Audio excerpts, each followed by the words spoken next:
السلام علیکم ورحمۃ اللہ وبرکاتہ۔ کن مبارکن۔ کل ہم نے برکت کا معنی اور مفہوم پڑھا کہ کچھ جگہوں میں برکت ہوتی ہے، کچھ زمانوں میں، اوقات میں برکت ہوتی ہے، کچھ چیزوں میں برکت ہوتی ہے، کچھ لوگوں کے اندر برکت ہوتی ہے، اور پھر ہم نے بابرکت بننے کے لیے جو ضروری کام کرنے چاہیے، ضروری اقدامات کرنے چاہیے، ان کو شروع کیا تھا، اور اس میں سے پہلا قدم ہم نے پڑھا کہ برکت اللہ کی طرف سے ہوتی ہے۔ آج ہم انشاءاللہ شروع کریں گے کہ اللہ تعالیٰ کسی انسان میں کس طرح برکت پیدا کر دیتا ہے۔ اللہ سبحانہ و تعالیٰ نے مسیح علیہ السلام کے بارے میں فرمایا تھا، اس نے کہا بے شک میں اللہ کا بندہ ہوں، اس نے مجھے کتاب دی اور مجھے نبی بنایا اور مجھے بابرکت بنایا جہاں بھی میں ہوں، جہاں بھی جاؤں، گھر میں ہوں یا گھر سے باہر ہوں، اور مجھے نماز اور زکوٰۃ کی وصیت کی جب تک میں زندہ رہوں۔ تو اللہ سبحانہ و تعالیٰ نے کچھ لوگوں کو بابرکت بنایا، ان میں برکت اتاری۔ اللہ سبحانہ و تعالیٰ کی برکت حاصل کرنے کے لیے ہمیں کیا کرنا چاہیے؟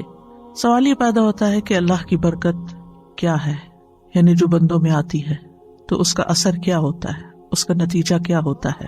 شیخ ابن عثیمین کہتے ہیں کہ جب اللہ تعالیٰ کسی انسان کی اس چیز میں برکت نازل کر دیتا ہے جو اس کو عطا کی گئی ہوتی ہے، جیسے مال ہے، اولاد ہے، گھر ہے، گاڑی ہے، علم ہے، تو اس کا تھوڑا بھی اس کے لیے بہت زیادہ ہو جاتا ہے، اور جب برکت چھین لی جاتی ہے تو بہت ساری چیزیں بھی، ڈھیروں مقدار بھی قلیل ہو جاتی ہیں، تھوڑی ہو جاتی ہیں۔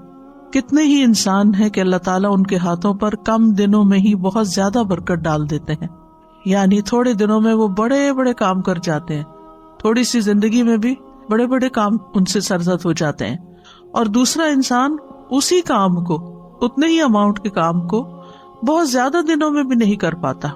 کتنے ہی انسان ایسے ہیں کہ ان کے پاس دولت کم ہوتی ہے لیکن وہ اپنے گھر میں خوشحال ہوتے ہیں کیونکہ اللہ نے ان کے مال میں برکت ڈال دی ہوتی ہے، اور کتنے ہی لوگ ایسے ہیں جن کے پاس ملینز ہوتے ہیں لیکن وہ خوش نہیں ہوتے، ان کی ضروریات پوری ہی نہیں ہوتی۔ اس بارے میں مجھے کسی نے قصہ سنایا کہ ایک امام صاحب تھے، ان کی تھوڑی سی تنخواہ تھی، تو ان سے کسی نے پوچھا کہ تم اتنے کم پیسوں میں کیسے گزارا کرتے ہو؟ ان کا کہ الحمدللہ ہمارا گزارا ہو جاتا ہے اور میں اس پر اللہ کا بڑا شکر گزار ہوں۔ میں ایک چھوٹی سی مثال دیتا ہوں کہ پچھلے 18 سال سے میرے گھر کا ایک بلب بھی فیوز نہیں ہوا، ایک لائٹ بھی خراب نہیں۔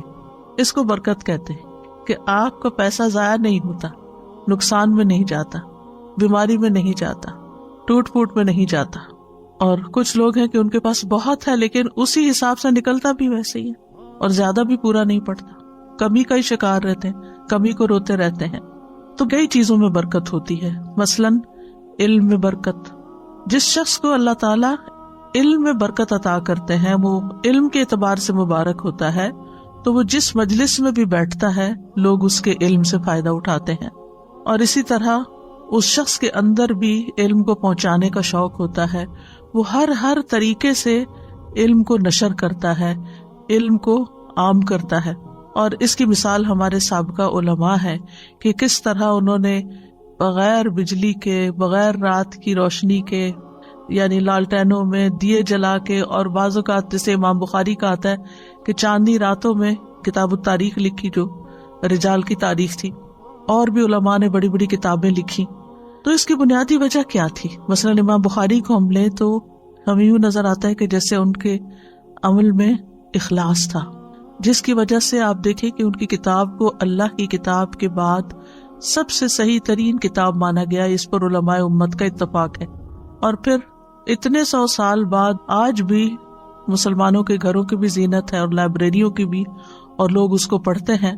تو جب انسان کسی کام میں خلوص اختیار کرتا ہے، اللہ کے لیے کرتا ہے، تو اللہ تعالیٰ اس کے کام کو اس کے مرنے کے بعد بھی باقی رکھتا ہے۔ اسی طرح انسان کے اخلاق میں برکت کیا ہوتی ہے کہ انسان فراخ دل ہوتا ہے، سچا ہوتا ہے، نرم مزاج ہوتا ہے، اور لوگ اس کے اخلاق کی تعریف کرتے ہیں، جو اس سے ملتا ہے خوش ہو جاتا ہے۔ اسی طرح انسان کے چھوٹے چھوٹے کاموں میں بھی برکت ہو جاتی ہے، اس کے اعمال کے نتائج کے اعتبار سے۔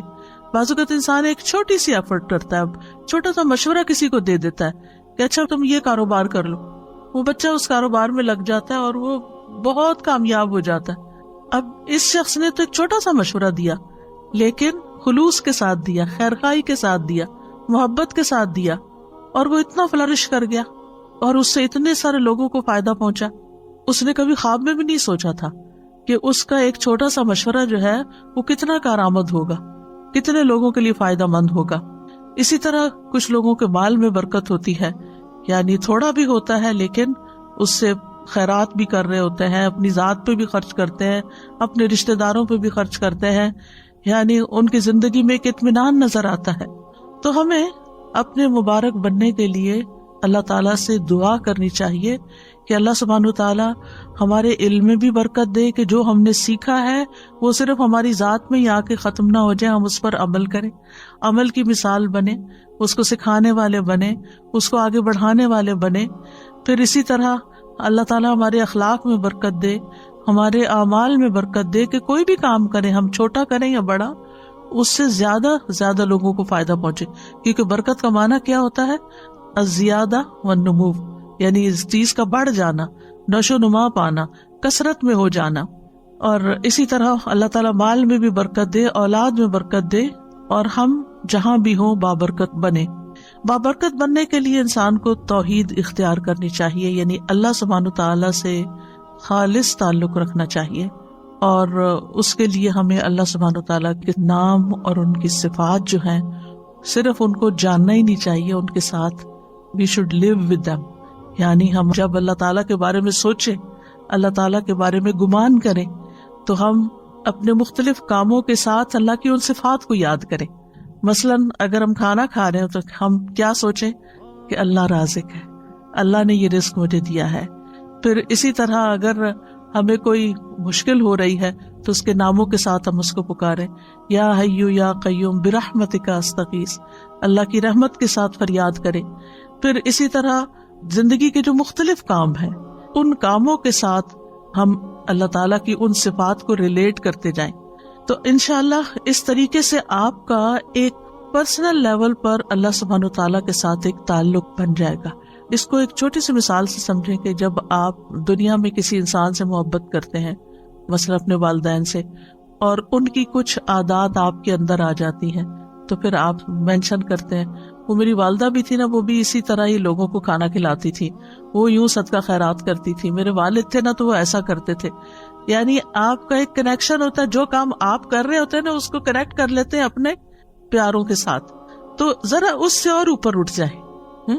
یعنی جو بھی آپ کام کر رہے ہوں تو ساتھ ساتھ اللہ کو یاد کریں۔ ایک تو یہ کہ اللہ سبحانہ تعالیٰ کی ہستی کو یاد کرنا، محسوس کرنا، اور ایک یہ کہ اس کی صفات کے ساتھ، اس کے ناموں کے ساتھ۔ تو اس طرح آپ کی زندگی میں اور بھی زیادہ برکت ہوگی، اور جتنا جتنا آپ اللہ سبحانہ تعالیٰ کے لیے خالص ہوتے جائیں گے، اتنا اتنا آپ کے دل سے دنیا کے غم اور دنیا کی ہرس اور دنیا کی جو کمی کمزوری ہے، وہ آپ کو جو پریشان کرتی ہے، وہ آپ کے دل سے نکلتی چلی جائے گی۔ آپ رزق کے معاملے میں صرف اللہ پہ ڈیپینڈ کریں گے کہ اللہ رازق ہے، اور اس کے علاوہ لوگوں سے آپ کی ایکسپیکٹیشن نہیں رہے گی۔ اور جب لوگوں سے ایکسپیکٹیشن نہیں رہے گی تو پھر آپ کے اندر وہ لوگوں کی طرف سے اگر کوئی کمی بیشی ہوتی ہے تو کوئی غم اور دکھ بھی نہیں ہوگا، اور کسی چیز پر کوئی لالچ بھی نہیں ہوگا کہ ہائی اس کے پاس اتنا ہے، نہ آپ کسی سے حسد کریں گے، کیونکہ آپ کو پتا ہے کہ اصل تو رازق اللہ، اصل تو سورس اس کے پاس ہے۔ مجھے لوگوں سے کیا لینا دینا کہ میں ان کا دیکھ کے جلوں، یا ان کے اوپر حسد کروں، یا ان سے ناراض ہوں کہ ان کے پاس اتنا ہے تو مجھے کیوں نہیں دیتے اور میرا خیال کیوں نہیں رکھتے۔ نہیں، مجھے تو دینے والا اللہ ہے۔ اور جب اللہ پر انسان ڈیپینڈ کرتا ہے تو پھر اس کے دل سے یہ فکر نکل جاتی ہے، اور وہ دیکھتا ہے کہ چڑیوں، پرندوں، چیونٹیوں تک کو وہ رزق دیتا ہے، پتھر کے کیڑوں کو وہ رزق دیتا ہے، تو کیا وہ مجھے نہیں دے گا؟ اور اسی طرح دیگر صفات میں بھی، یعنی اس سے آپ کے دل سے ہرس اور لالچ بھی نکل جائے گی، اور لوگوں کے ساتھ بدگمانی اور لوگوں کے ساتھ گلے شکوے اور لوگوں کی پھر غیبتیں اور یہ ساری چیزیں بھی آپ کے اندر سے نکل جائیں گی۔ پھر اسی طرح ایک اور چیز ہے بابرکت بننے کے لیے کہ اپنے رب کو راضی رکھیں، اس کی اطاعت کر کے اور اس کی نافرمانی کے کام چھوڑ کر۔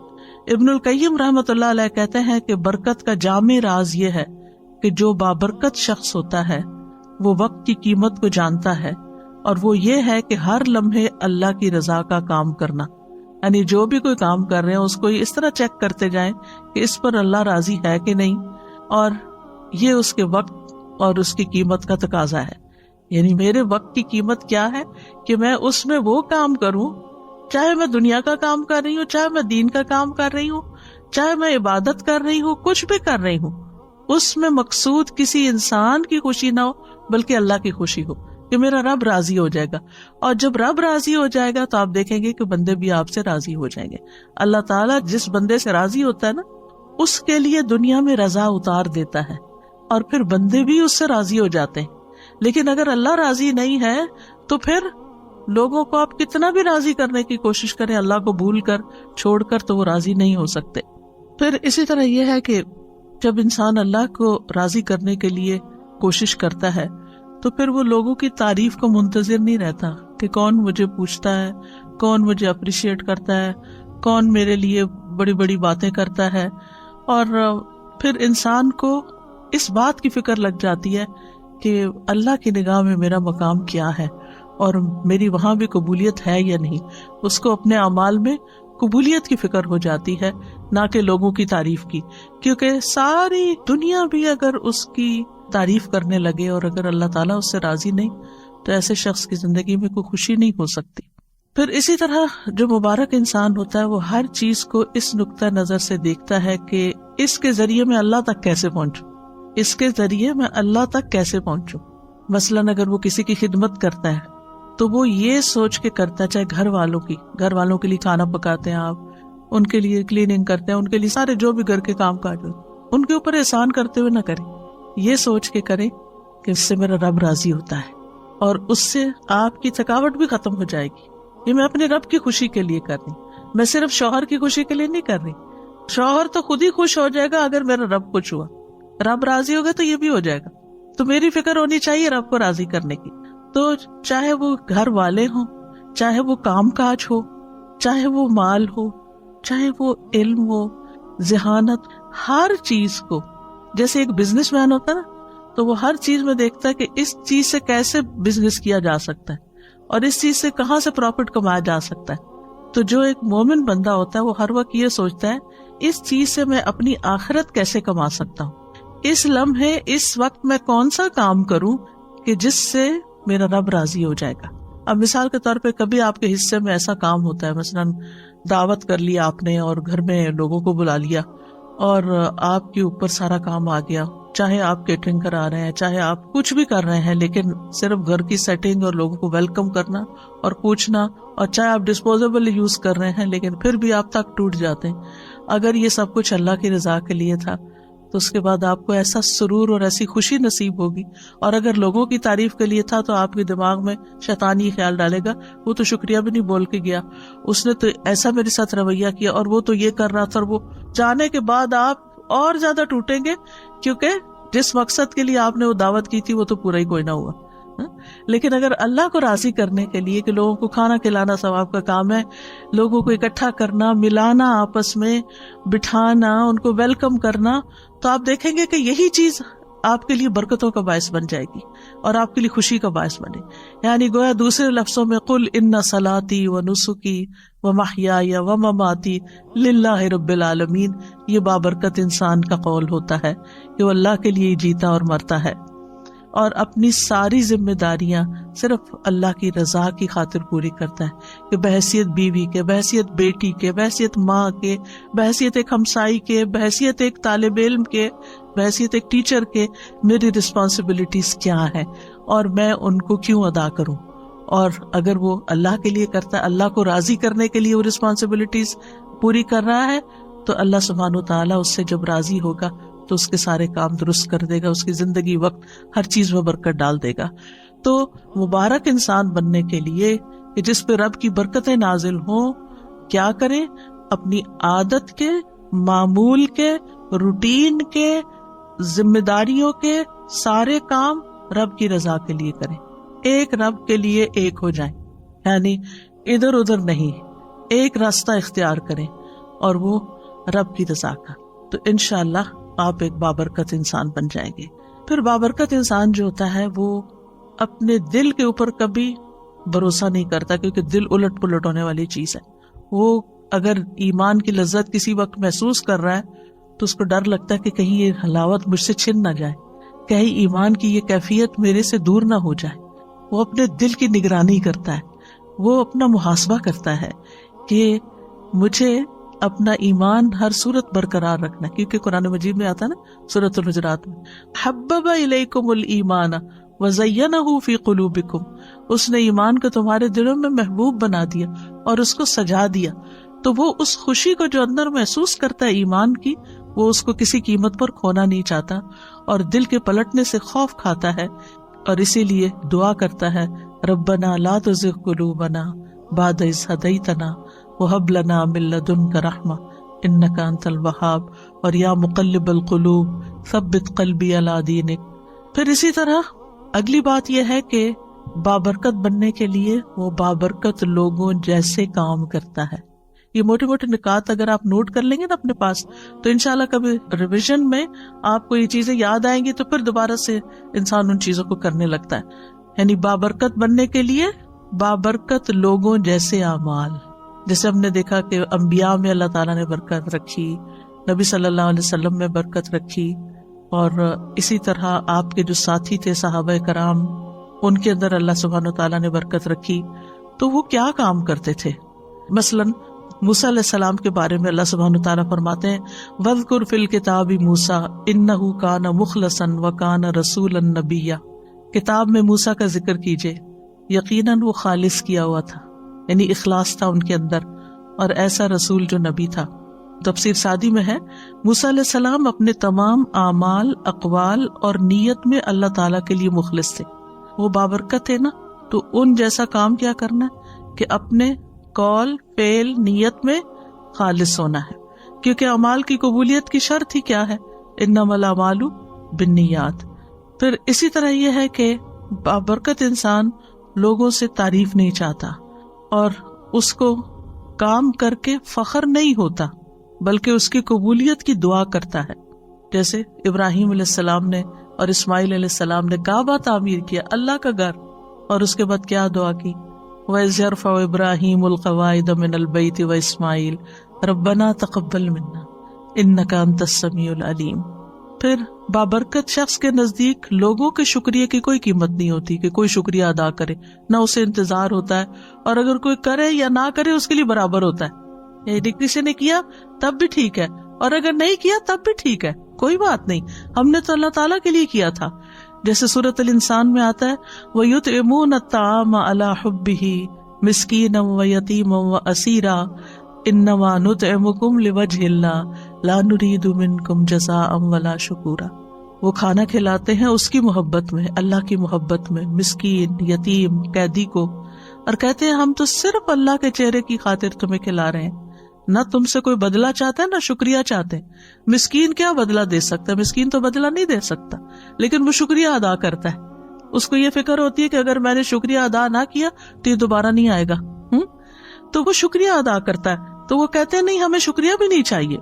اسی طرح بابرکت انسان جو ہے نا، اس کو لوگوں کے تانوں کی بھی پرواہ نہیں ہوتی، وہ اپنا کام جاری رکھتا ہے، کوئی خوش ہو، کوئی ناراض ہو، کوئی ٹانٹ کرے، کوئی تنقید کرے، کرٹیسائز کرے، کچھ بھی کرے، ملامت کرنے والے کی ملامت سے نہیں ڈرتا، نیک کام کرتے ہوئے اچھا کام کرتے، کیونکہ جو لوگ ملامت سے ڈرتے ہیں وہ کبھی آگے نہیں بڑھ سکتے۔ آپ نے ایک اچھا کام کیا، لوگوں نے باتیں بنائی، اب آپ پیچھے ہی بیٹھ گئے، وہیں ٹھوس ہو گئے کہ لوگ خوشی نہیں ہے میں جو بھی کرتا ہوں، تو آپ کام ہی چھوڑ دیتے۔ نہیں، آپ نے اگر اللہ کی خاطر ایک اچھا کام شروع کیا تھا تو دنیا ادھر سے ادھر ہو جائے، آپ اس کو نہیں چھوڑیں گے، آپ اس کو کرتے رہیں گے، کیونکہ قرآن مجید میں اللہ سبحانہ وتعالیٰ نے ایمان والوں کی کیا صفت بیان کی ہے؟ وَلَا يَخَافُونَ لَوْمَةَ لَائِمٍ، کہ وہ ملامت کرنے والوں کی ملامت سے نہیں ڈرتے۔ ذَلِكَ فَضْلُ اللَّهِ يُؤْتِيهِ مَن يَشَاءُ، یہ اللہ کا فضل ہے، جس کو چاہتا ہے عطا کرتا ہے۔ وَاللَّهُ وَاسِعٌ عَلِيمٌ، اور اللہ وسعت والا، سب کچھ جاننے والا ہے۔ بابرکت انسان نیک اعمال کو اللہ کی توفیق سمجھتا ہے، اللہ کی توفیق سمجھتا ہے کہ یہ اللہ نے مجھے کرنے کا موقع دیا ہے، اور اس پر وہ خوش ہوتا ہے۔ وہ یہ نہیں کہتا کہ یہ میری طاقت ہے، میری ذہانت ہے، میری لیاقت ہے، میری قابلیت ہے، نہیں، یہ تو میرے رب کی عنایت ہے کہ اس نے مجھے ہمت دی۔ میں بیمار بھی ہو سکتا تھا، میں اپاہج بھی ہو سکتا تھا، میں کسی اور کام میں مصروف ہو سکتا تھا، آپ دیکھیں کہ بعض اوقات لوگ اچھے اچھے کام کرنا چاہتے ہیں لیکن ان کے اندر ہمت ہی نہیں ہوتی، بیماری کی وجہ سے یا غم کی وجہ سے یا ڈپریشن کی وجہ سے یا وسائل نہ ہونے کی وجہ سے۔ اگر اللہ نے آپ کو گاڑی دی ہے، چلانے کی توفیق بھی دی ہے، اور اس پر بیٹھ کے آپ جاتے ہیں، اچھے اچھے کام کرتے ہیں، تو یہ اللہ نے آپ کو دیا، اور اس پر اللہ سے راضی ہونا اور اس پر خوش ہونا اور شکر کرنا کہ اللہ تو نے موقع دے دیا کہ میں کسی کے جنازے پہ پہنچ گیا، میں کسی بیمار کی خدمت کے لیے پہنچ گیا، میں کسی کام میں والنٹیئر کرنے کے لیے پہنچ گیا۔ تو وہ نہ کسی پہ احسان جتاتے، نہ تعریف چاہتے، نہ شکریہ چاہتے ہیں، بلکہ اور شکر گزار ہوتے ہیں کہ میرے رب نے مجھے یہ توفیق عطا کی ہے۔ اور اسی طرح جیسے کہ ہم دیکھتے ہیں سورۃ ہود میں آتا ہے نا کہ پیغمبر نے کہا کہ میں ان اريد الا الاصلاح ما استطعت، کہ میں تو اصلاح ہی کرنا چاہتا ہوں جتنی میری ہمت ہے، وما توفیقی الا باللہ، مجھے اس کام کی صرف توفیق اللہ ہی دیتا ہے، علیہ توکلت و الیہ انیب، اسی پر میرا بھروسہ ہے اور اسی کی طرف میں رجوع کرتا ہوں۔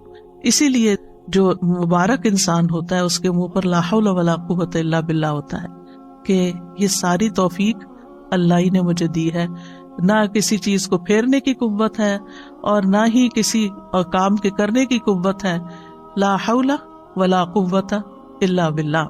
اور پھر آپ دیکھیں کہ جب اذان کے حی علی الصلاۃ اور حی علی الفلاح کے جواب میں ہم کہتے ہیں لا حول ولا قوت الا باللہ، تو اس کا کیا مطلب ہوتا ہے کہ اللہ ہی کی دی ہوئی توفیق سے ہم نماز کی طرف بڑھ سکتے ہیں، اللہ کی دی ہوئی توفیق سے ہی ہم کامیابی کی طرف بڑھ سکتے ہیں۔ پانچویں چیز یہ ہے کہ مبارک شخص لوگوں کو خیر پہنچاتا رہتا ہے، لوگوں کو بھی بابرکت بناتا ہے، یعنی وہ صرف اپنے لیے برکتیں نہیں سمیٹتا بلکہ دوسروں کی ہیلپ کرتا ہے کہ وہ بھی مبارک بن جائیں، اور اس کے لیے وہ لوگوں کو خیر کی تعلیم دیتا ہے۔ ابن القیم رحمہ اللہ کہتے ہیں کہ آدمی کی برکت یہ ہے کہ وہ جہاں بھی ہو خیر کی تعلیم دے، جس کے ساتھ بھی گھل مل کر رہے اس کے ساتھ خیر خواہی کرے، جہاں بھی ہو جس کے ساتھ بھی ہو اس کو خیر کے کام میں لگا دے، اس کو کوئی اچھا مشورہ دے دے، اس کو کسی راہ لگا دے، کوئی اچھی چیز بتا دے، کیونکہ ایسے شخص کے لیے ساری مخلوق دعائیں کرتی ہے۔ رسول اللہ صلی اللہ علیہ وسلم نے فرمایا اللہ اور اس کے فرشتے اور آسمان اور زمین والے، یہاں تک کہ چیونٹیاں اپنے سوراخ میں اور مچھلیاں اس شخص کے لیے جو نیکی اور بھلائی کی تعلیم دیتا ہے خیر و برکت کی دعائیں کرتی ہیں، خیر و برکت کی دعائیں کرتی ہیں۔ لا یصلون علی معلم الناس الخیر، اس سے بڑھ کر اور کیا چاہیے؟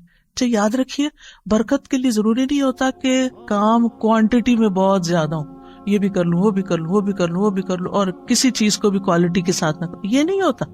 برکت میں چھوٹا سا کام بھی جو آپ نے اخلاص کے ساتھ کیا ہے، اچھے طریقے سے کیا ہے، خوبصورتی کے ساتھ کیا ہے، اس کا کہیں زیادہ نتیجہ بڑا نکل سکتا ہے بنسبت اس کے کہ بہت سارے کام کر کے تو ہماری امی کہتی تھی چگل کے رکھ دیے۔ پتہ نہیں آپ نے یہ لفظ کبھی سنا کہ نہیں، یعنی چگل کے رکھ دیے مطلب یہ ہے کہ کوئی اس میں کوالٹی نہیں ہے اور کوئی خوبصورتی نہیں اس کے اندر۔ تو اس لیے جب یہ بات ہوتی ہے نا کہ خیر کی بات بتانے والے کے لیے مچھلیاں دعائیں کرتی ہیں اور ساری چیونٹیاں اور یہ سب دعائیں کرنے لگتے ہیں، اور اگر یہ ساری مخلوق دعائیں کرنے لگے تو پھر ہم کتنے خوش قسمت ہو جائیں۔ تو آپ اپنے بچوں کے ساتھ کچھ شیئر کر سکتے ہیں، اپنے دوستوں کے ساتھ کچھ شیئر کر سکتے ہیں۔ مثلاً آپ کو ایک لیکچر آج سنا ہے، اس میں سے صرف ایک بات آپ کو یاد رہے گی، اونلی ون۔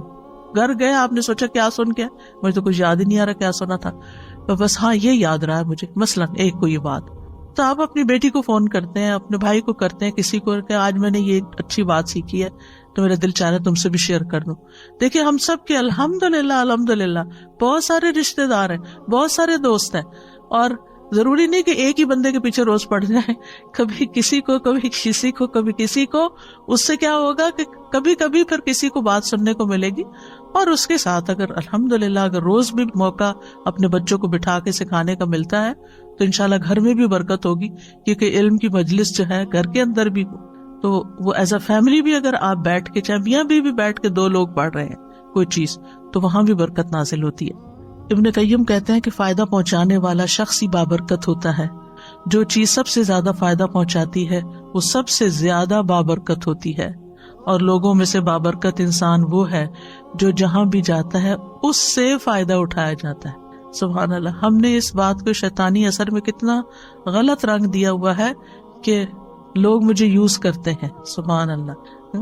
یعنی کہ میں لوگوں کو یوز نہیں کرنے دوں گی. اللہ کی خاطر یوز ہو جائے تو اس سے بڑی خوش قسمتی کیا ہے. کر لیں یوز. آپ کو آپ اپنی خوش قسمتی سمجھیں کہ آپ کسی کام کے ہیں, آپ فائدہ پہنچا سکتے ہیں. آپ کی جگہ کوئی اور نہیں ہے, وہ آپ ہیں کہ جس سے لوگ فائدہ اٹھاتے ہیں. اس پر اللہ کا شکر ادا کریں اور خوش ہو جائیں اور سمجھتے ہوئے. بعض اوقات یہ ہوتا ہے نا, لوگ اس میں انڈر لائن مسکرا بھی رہے ہوتے ہیں کہ اچھا اس سے بے وقوف بناؤ اس کو, اور آپ کو سمجھ آ رہی ہوتی ہے کہ یہ آپ کو بے وقوف سمجھ رہے ہیں, تو کوئی بات نہیں, جو مرضی سمجھے. وہ کل میں نے کہا تھا نا کہ اخلاق کے 10 درجوں میں سے 9 جو ہے وہ تغافل سے تعلق رکھتے ہیں. اگنور کرنا, سنی انسنی کر دینا, دل پہ نہ لینا, معاف کر دینا, جانے دینا, جواب نہ دینا. دیکھ گھر میں لڑائی فساد کیوں ہوتا ہے؟ کسی نے ایک چھوٹی سی بات کی, ہم نے اس سے 2 سنائی, وہ لڑائی شروع ہو گئی. اگر کسی نے 1 سنائی ہے, چاہے آپ کو کتنی بھی کڑوی لگی ہے, آپ جواب نہیں دیتے تو لڑائی تو نہیں بڑھے گی, فساد تو نہیں ہوگا.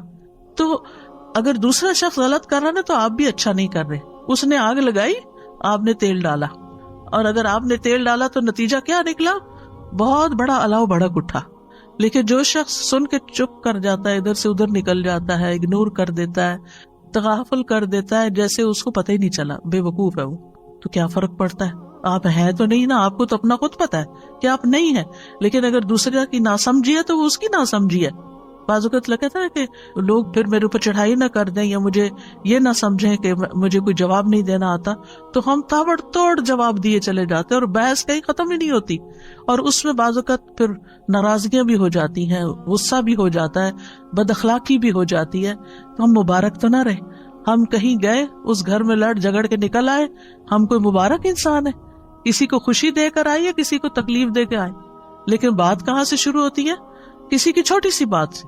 اور بعض اوقات کوئی بیمار ہوتا ہے, کوئی بوڑھا ہوتا ہے, کوئی بچہ ہوتا ہے, کوئی ناسمجھ ہوتا ہے, کوئی بے وقوف ہوتا ہے. وہ تو اپنی بے وقوفی میں کوئی بات کر رہا ہوتا ہے, اور آپ اس سے بڑے بے وقوف بن گئے. آپ نے اس کو سچ سمجھ لیا اور اپنے اوپر لے لیا اور اپنا اتنا بڑا ریاکشن ظاہر کیا اور کیے کرائے پہ پانی پھیر دیا. کیونکہ ہماری لڑائیاں انہیں لوگوں سے ہوتی ہیں جن کے لیے ہم بہت کچھ کر رہے ہوتے ہیں, جن کے لیے ہم بہت زیادہ کر رہے ہوتے ہیں نا. پھر ہماری کیا توقع ہوتی ہے کہ یہ ہمیں ریٹرن کرے, یہ ہماری عزت تو کریں کم از کم, یہ ہمارا شکریہ تو کریں. اور جب وہ نہیں کرتے, اس کی بجائے کو بات سنا دیتے, پھر تو آپ توبہ ہی کریں کہ نتیجہ کیا نکلے گا. پھر اسی طرح بابرکت انسان کی خوبی کیا ہے کہ وہ دوسروں کو بھی نیک کاموں کی ترغیب دیتا ہے, شوق دلاتا ہے. جیسے اللہ سبحانہ وتعالیٰ فرماتے ہیں قرآن مجید میں, یا ایھا النبی حرض المؤمنین علی القتال, اے نبی مومنوں کو قتال پر ابھاریے, یعنی موٹیویٹ دیم. تو یہ نبی صلی اللہ علیہ وسلم کے زمانے میں تھا, اور آپ بھی اور صحابہ بھی, یعنی کہ لوگوں کو ترغیب دیتے تھے اچھے کاموں کی. لیکن اس کے برعکس مشرکین کے بارے میں قرآن کیا فرماتا ہے؟ کلا بل لا تکرمون الیتیم ولا تحاضون علی طعام المسکین, ہرگز ایسا نہیں, بلکہ تم یتیم کی عزت نہیں کرتے اور نہ تم آپس میں مسکین کو کھانا کھلانے کی ترغیب دیتے ہو, ایک دوسرے کو کہتے نہیں ہو. تو اس کا کیا مطلب ہے کہ ایک وہ ہے کہ جو نیکی کی ترغیب دیتا ہے اور ایک وہ جو نہیں دیتا. تو قرآن نے کنڈیم کیا ہے ان لوگوں کو جو نیک کاموں کی ترغیب نہیں دیتے. سورۃ ماؤن میں کیا آتا ہے؟ ولا یحض علی طعام المسکین. اللہ تعالیٰ اس کو کنڈیم کر رہا ہے کیا کہ وہ مسکین کو کھانا کھلانے کی ترغیب نہیں دیتا, دوسروں کو نہیں کہتا. پھر اسی طرح یہ ہے کہ بعض اوقات ہمارے اپنی وسعت میں کوئی کام کرنا نہیں ہوتا, لیکن ہم دوسرے کو بتا سکتے ہیں کہ دیکھو وہ فلاں جگہ یہ اس کام کی ضرورت ہے, میرے پاس گاڑی نہیں, تم جا سکتی ہو, تم جا کے کر لو. تو آپ نے صرف بتایا. تو الدال علی الخیر کفاعلہ, کسی کو نیکی کے کام کا راستہ دکھانے والا ایسا جیسے اس نے خود کر لیا. اس کی اپنی جینوئن ریزن تھی, کسی وجہ سے نہیں گیا, لیکن اس نے کسی کو فون کر دی. نبی صلی اللہ علیہ وسلم کے پاس کبھی کوئی کچھ لینے کے لیے آتا, مانگنے کے لیے, تو آپ فرماتے کہ اس کی سفارش کرو تاکہ تمہیں بھی اجر مل جائے. سبحان اللہ, یہ ہے برکت نا, مبارک انسان کہ وہ سارا ثواب خود ہی نہیں لوٹ رہا, وہ کسی اور کو بھی ساتھ شامل کرتا ہے کہ اچھا میں نے تو دینا ہی ہے, جو اللہ چاہے گا اپنے نبی کے ہاتھ سے دلوائے گا, لیکن تم اشفعوا تؤجروا, اس کی شفاعت کرو, سفارش کرو, اجر پاؤ. صرف سفارش کر کے تم اجر پا سکتے ہو. اور ہم ہو تو الٹا منع ہی کرتے, اس کو نہ دینا, یہ روز مانگنے آ جاتا ہے. لیکن یہ کہ نبی صلی اللہ علیہ وسلم تو دینے والوں میں سے تھے. اسی طرح نیک کاموں کی طرف دوسروں کی رہنمائی کر دے. ایک شخص نبی صلی اللہ علیہ وسلم کے پاس سواری مانگنے آیا تو آپ کے پاس سے اسے کوئی سواری نہ ملی جو اسے منزل تک پہنچاتی. آپ نے اسے ایک دوسرے شخص کے پاس بھیج دیا تو اس نے سواری دے دی. اس نے آ کے آپ کو بتایا کہ آپ نے مجھے جو بتایا تھا تو میرا کام ہو گیا. کئی دفعہ ایسے ہوتا ہے نا کہ لوگ واپس تھینک یو کا میسج کرتے ہیں کہ آپ نے وہ بتایا تھا وہ ہو گیا, تو آپ کو کتنی خوشی ہوتی ہے اس وقت. تو آپ صلی اللہ علیہ وسلم نے اس وقت فرمایا بھلائی کی طرف رہنمائی کرنے والا ثواب میں بھلائی کرنے والے کی ہی طرح ہے. سواری اس نے دی, ثواب ان کو بھی ملا کیونکہ انہوں نے راستہ دکھایا تھا, وہاں چلے جاؤ. یعنی کبھی آپ صدقہ نہیں کر سکتے, آپ کے پاس نہیں ہوتا, آپ افورڈ نہیں کر سکتے, یا اس وقت آپ کے پاس نہیں ہوتا تو آپ کسی کو کہہ دیتے کہ دیکھو یہاں صدقہ کر دو. کئی دفعہ ایسے ہوتا ہے نا کہ یوٹیوب پہ تو آج کل بہت فنڈ ریزنگ کے اشتہار آتے, کوئی اسلامی لیکچر لگائے اس کے شروع میں ڈونیٹ کا کچھ, کہیں کوئی اسلامک سینٹر بن رہا ہے, کہیں کوئی روہنگیا میں مسئلہ ہے, کہیں یمن میں لوگوں کو کھانا چاہیے, یعنی ہر جگہ کچھ نہ کچھ. تو کوشش کیا کرے کہ ہر جگہ کچھ نہ کچھ ڈال دے. کہیں کوئی مسجد بن رہی ہے, کہیں کچھ بھی, وہ نہیں آپ کو جانتے لیکن آپ اپنا حصہ ڈال دیا کرے. اچھا اب میرے جیسے جو کریڈٹ کارڈ نہیں ہے کسی کے پاس, تو آپ کسی کو لنک بھیج سکتے کہ دیکھو یہ میرا خیال ہے بہت اچھا موقع ہے نیکی کرنے کا. اپنے بچوں کو کہیں جو کماتے ہیں ان کو کہیں کہ بیٹا یہ اس میں ڈال دو, ان کو ایڈریس بھیج دیں, کچھ کریں تاکہ اور لوگ بھی اس کام میں شریک ہو جائیں. اب وہ جو بھی کریں گے, چاہے ایک اینٹ وہاں رکھیں گے, وہ آپ کا بھی ثواب اس اینٹ کا مل جائے گا ساتھ. تو ایک دوسرے کو نیکی کے کاموں کی جگہ بتانا جو ہے یہ بھی ایک بہت بڑی نیکی ہے. اور خاص طور پر جب اللہ سبحانہ وتعالیٰ نے آپ کو مال عطا کیا ہو تو اس مال کے اثرات آپ کے اپنے اوپر بھی نظر آنے چاہیے, آپ کے لباس میں, کپڑوں میں, رہن سہن میں. اور اس کے علاوہ دائیں بائیں خرچ بھی کریں, رشتہ داروں کو بھی دیں, غریبوں مسکینوں کو بھی دیں, دوست احباب کو بھی دیں. علم ہے تو وہ اسی طرح آپ کے اپنے اوپر عمل نظر آنا چاہیے, اور اس کے علاوہ دائیں بائیں لوگوں کو سکھائیں بھی. اسی طرح اگر کوئی اللہ نے منصب آپ کو دیا ہے, کہیں آپ کی کوئی بات سنی جاتی ہے اور کچھ لوگ آپ سے سفارش کرانے آتے ہیں, تو اس کو یہ نہ کہے کہ یہ تو روز کا ہی کام بن گیا ہے. نہیں, تنگ دل نہ ہو, انہیں کہ شکر ہے اللہ تو نے مجھے اس قابل بنایا کہ میں کسی کا مسئلہ حل کر سکتی. یعنی یہ قابلیت ہر ایک کے اندر نہیں ہوتی, ہر ایک کی کوئی بات نہیں سنتا, لیکن اگر آپ کی کوئی سن لیتا ہے اور آپ کسی کا کام کروا دیتے ہیں تو آپ ایک مبارک انسان ہیں. پھر اسی طرح یہ ہے کہ قرآن مجید میں بھی آتا ہے نا, فَأَمَّا مَا يَنْفَعُ النَّاسَ فَيَمْكُثُ فِي الْأَرْضِ, اور لوگوں میں سب سے بہترین وہ ہے جو لوگوں کو سب سے زیادہ نفع دیتا ہے. یعنی لائن میں سب سے آگے وہ ہوگا قیامت کے دن کہ جو لوگوں کے لیے زیادہ فائدہ مند ہے. ابن عمر کہتے ہیں ایک آدمی نبی صلی اللہ علیہ وسلم کے پاس آیا اور کہا, اللہ کے رسول کون سے لوگ اللہ کو زیادہ پیارے ہیں اور کون سے اعمال اللہ کو زیادہ پسند ہیں؟ تو رسول اللہ صلی اللہ علیہ وسلم نے فرمایا, وہ لوگ اللہ تعالیٰ کو زیادہ محبوب ہیں جو دوسرے لوگوں کے لیے سب سے زیادہ فائدہ مند ہوں, اور اللہ عز و جل کے نزدیک سب سے زیادہ پسندیدہ اعمال یہ ہیں کسی مسلمان کو خوش کرنا یا کسی کی تکلیف دور کرنا. آپ کو پتا چل رہا ہے کہ کوئی پین میں ہے اور آپ کو کچھ نہ کچھ سوج رہا ہے, لیکن آپ کہتے ہیں وہ جانے, اس کا کام جانے, میں کیوں بتاؤں. نہیں, آپ اپنی طرف سے سجیسٹ کر دیں, پھر اس کی مرضی, وہ آپ کا مشورہ لے یا نہ لے. یا کسی کا قرضہ ادا کر دینا یا اس کی بھوک دور کر دینا. جس نے اپنے غضب کو روک لیا, غصہ روک لیا, اللہ اس کی خامیوں پہ پردہ ڈال دے گا. اور جو آدمی اپنے غصے کو پی گیا باوجود اس کے کہ وہ چاہتا تو نافذ کر سکتا تھا, تو اللہ تعالیٰ قیامت کے دن اس کے دل کو امیدوں سے بھر دے گا. جو اپنے بھائی کے ساتھ اس کی ضرورت پوری کرنے کے لیے چلا یہاں تک کہ اسے پورا کر دیا, اللہ اس کو اس دن ثابت قدم رکھے گا جس دن قدم ڈگمگا جائیں گے. پھر اسی طرح لوگوں کو توحید سکھائیں, جس طرح نبی صلی اللہ علیہ وسلم نے ابن عباس کو وہ کلمات سکھائے تھے جب آپ کے ساتھ وہ گدھے پہ سوار تھے. آپ نے فرمایا, اے لڑکے میں تجھے چند کلمات سکھا رہا ہوں, تم اللہ کے احکام کی حفاظت کرو, اللہ تمہاری حفاظت کرے گا. اللہ کے احکام کی حفاظت کرو, تم اسے اپنے سامنے پاؤ گے. جب مانگو اللہ سے مانگو, یہ بچوں کو سکھا دینا چاہیے. چھوٹی سی چیز بھی چاہیے پھر اللہ تعالیٰ سے مانگو. جب مدد چاہو اللہ سے مدد چاہو. جان رکھو ساری دنیا مل کے تمہیں کوئی فائدہ دینا چاہے نہیں دے سکتے مگر وہ جو اللہ نے تمہارے لیے لکھ دیا, اور سب مل کے نقصان دینا چاہے نہیں دے سکتے مگر وہ جو اللہ نے تمہارے لیے لکھ دیا. قلم اٹھا لیے گئے, صحیفے خشک ہو گئے. اسی طرح مصیبت آنے پر لوگوں کو اچھی نصیحت کریں, اللہ کے تقوی کا حکم دیں, صبر کی نصیحت کریں. جیسے نبی صلی اللہ علیہ وسلم ایک قبر کے پاس سے گزر رہے تھے اور روتی ہوئی عورت کو دیکھا تو آپ نے اس کو نصیحت کی. اور پھر اسی طرح یہ ہے کہ غم میں, ڈپریشن میں,